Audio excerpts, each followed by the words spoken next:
Saan yung ginamit yung pera? Hanggang ngayon walang explanation. Linchok kayo. Hanggang ngayon walang explanation. Anong klase kang presidente? Wala na, hindi ka na makatapos ng term mo. Sinasabi ko na, yun ang aking hula. Ibabaon nyo lalo ang Pilipinas sa utang. Kaya ikaw, BBM, wala kang kwentang presidente talaga.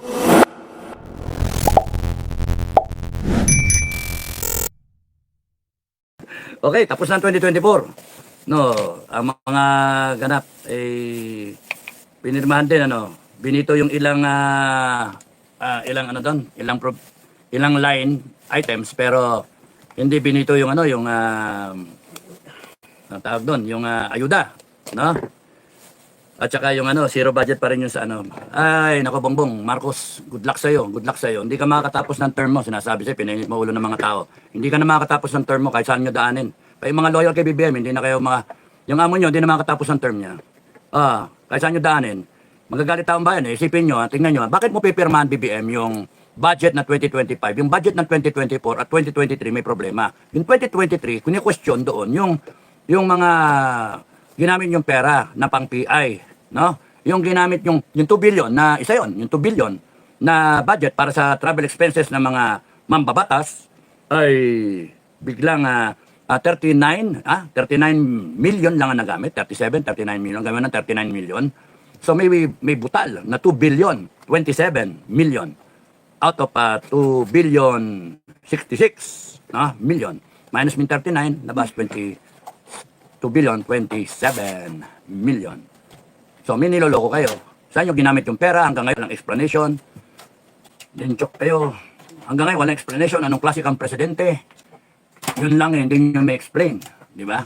So 2 taon na nakaraan sa inyo, 22, 23, ngayon 2024. 2 kalating taon na. Wala na, hindi ka na makatapos ng term mo. Sinasabi ko na, yun ang aking hula. Sa bolang kristal, sa queso de bola. We have come to the decision, tapusin na.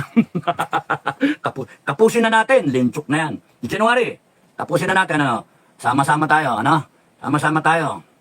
Tapusin na natin, and wala kayong magagawa. BBM, et al., lahat kayo, wala kayong magagawa. Huwag kayong mag-impake. Ano sinasabi ni Marlica na naghahanap kayo ng May nagsabi sa akin na isa sa ating follower. Thank you for the message. Ano sinasabi ni Tariray na sabi ni Maharlika na naghahanap daw ng bansa na si BBM, makapag-asylum?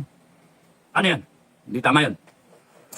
Huwag kang umalis! BBM, huwag kang umalis! Walang yaka, pinirmahan mo yung 2025 budget. Ang daming question doon. Di ba mga kababayan, i-rescind natin, I-rescind natin. When we make a proclamation, sunod-sunod na yan, we rescind the budget. BBM, hindi mo dapat pinirmahan yun. Dapat iniisip mo, lugmok na tayo sa utang.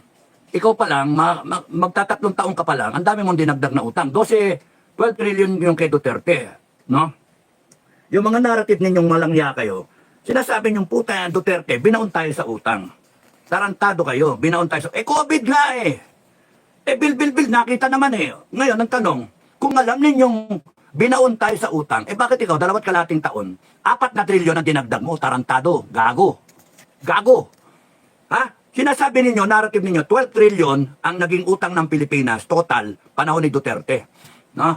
Walang yang Duterte yan. Gago pala kayo, may nakita kay Duterte, bakuna ng milyon na Pilipino, COVID, build, ang daming nagawa. Kayo, dinagdagan nyo ng 4 na trilyon. 2 kalating taon pa lang, hayop kayo. Tapos hihiram pa kayo ng 1 trilyon mahigit, itong 2025 na papasok. Aprobado na hihiram kayo 259 billion every quarter. Kaya yun, nakalatag na, naka-apply na. The moment na ma-release yung 259 billion, may nanakawin na naman kayo, Hindi pwede yun, hindi kami papayag. Kayong mga tao dyan sa finance, kayong taga-DBM, kayong lahat, huwag kayo na mag-release ng pera na. Sinasabi namin, bibitayin namin kayo. Pagka pinagpilitan ninyo, bitay ang abutin nyo. Diyan, walang pipirma, maglabas ng pera. This January, walang pipirma, labas ng pera. Kayo, mga walang niya kayo. Wala mo nang magnanakaw. Bakit? Sa 2 kalating taon pa lang, humiram kayo ng 4 na trilyon. At may balak pa kayo, dagdagan yan in 2025, may higit 1 trilyon. God knows kung aabot pa ng 2 trilyon. Kasi ang budget ninyong pinirmahan, 6.375 trillion. 6.375 trillion. Ang kinikita lang ng bansa anywhere sa 4.5 trillion. So may kulang na 2 trillion. O saan nyo kukunin yun? Magsusuka kayo ng pera? Mangingitlog ang taong bayan ng pera? Yung utang ninyo, ibabaon nyo lalo ang Pilipinas sa utang. Kaya ikaw, BBM, wala kang kwentang presidente talaga.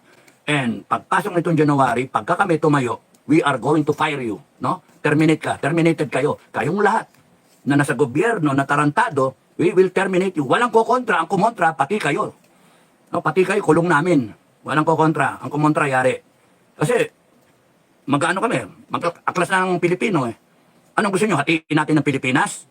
Ang gago kayo, maiwan dyan sa Luzon yung mga gago? Ha? Ay, yung Visayas, Mindanao, kung gustong kumalas na. Magsariling gobyerno.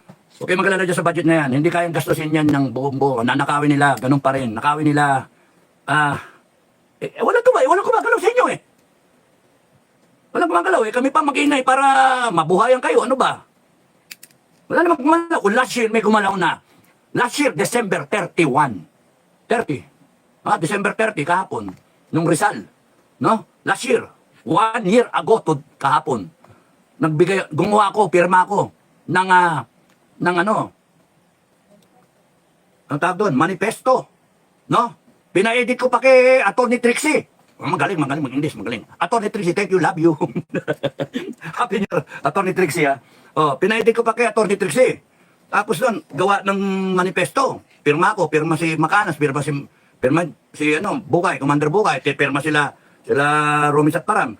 Lahat, mga commander. Tapos doon, 20,000 yung nakapirma. O ano nangyari? Walang maglakas ng loob na, dukad-dukad. Sino nga sisihin nyo?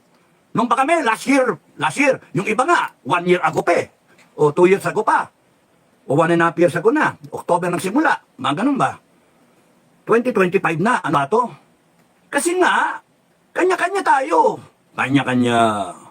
Ngayon, 2025, di na pwede yun. Sabay-sabay na tayo. One time, big time. Hintayin ng hudyat. Pagka nagudyat na, naglabasan na yan. Sunod-sunod na, ha? Alam niyo nga, BBM, Tamba, no? Lisa, involved ka rin eh. Inagatong mo rin yung asawa mo eh. Kayong lahat, no? Sumobra yung kasakiman nyo, sumobra yung, ganun lang yun, sumobra yung pagka-buwakaw ninyo, yung pagkaganit nyo, mga buhaya kayo, mga putang PI kayo. Sumobra yung pagkaano ninyo, yung pagkagahaman, yung pagkaabuso sa power. Kaya nga naisip namin ngayon eh, parang sinadya nyo eh. Sinasadya nyo talaga, naghirap ang Pilipinas. Kasi iwanan nyo na lang basta. Ngayon yung sinasabi na mag-ano kayo, mag-asylum kayo. Sa tingin nyo ba, kahit naka-asylum kayo, hindi kayo matutuntun ng mga Pilipino? I will make it my mission in life. And even yung mga anak-anak apuhan ko, ang dami mag-volunteer para tugisin kayo, mga ina nyo. Buong pamilya nyo, yayariin talaga. No? Hindi pwedeng ginawa ninyo, magnanakaw kayo, paplander nyo yung buong bansa, sabay aalis kayo. Yung pag-alis ninyo, yung pag-isip lang ninyo, just the thought of it, just the thought na mga mag-ibang bansa kayo, umalis kayo. Ibig sabihin, talagang alam nyo na mali yung ginagawa nyo. Mga walang niya kayo. Tutugisin namin kayo. Kayong mga congressmen, kayong mga senator na mga walang niya, kayong lahat na politiko, may araw kayo sa amin. January, lapit na, bagong taon na, no? Bagong taon na. January 1, TikTok, no? January 1. Ang hudyat, taong bayan. Pagka meron dyan tumayo, bigla, at meron nagsisigaw, wala na. Tuloy-tuloy na yan, magsunod-sunod na yan. Kami, manunod kami, poproclaim kami. Ang armed forces, you have the chance to redeem yourselves. Redeem, ibig sabihin, nasa hukay kayo ngayon, AFP, PNP, nasa hukay kayo. You have a chance to redeem yourselves. Clean up the mess na ginawa ng mga commander, ng mga commander nyo. Or, yung mismo kayong mga commander in the AFP and the PNP. You bring the unit where it should be para sa taong bayan. Kayong mga PNP na lumahok doon sa KOJC, you will not get away. You will be terminated sa serbisyo without pay. Magdidecree kami. Kala nyo, nakalimutan namin yon, babalikan namin yon. Kayong lahat, nag-pepper spray, kayong lahat na namukpok, may namatay, ng tear gas, tutuntunin namin kung sino yung hinayupak na yun. Lahat ng officers na involved doon, you tolerated and obeyed illegal orders. Kayong lahat, tutugisin namin. At gusto nyo, lumabang kayo ngayon sa this January main event? Ay,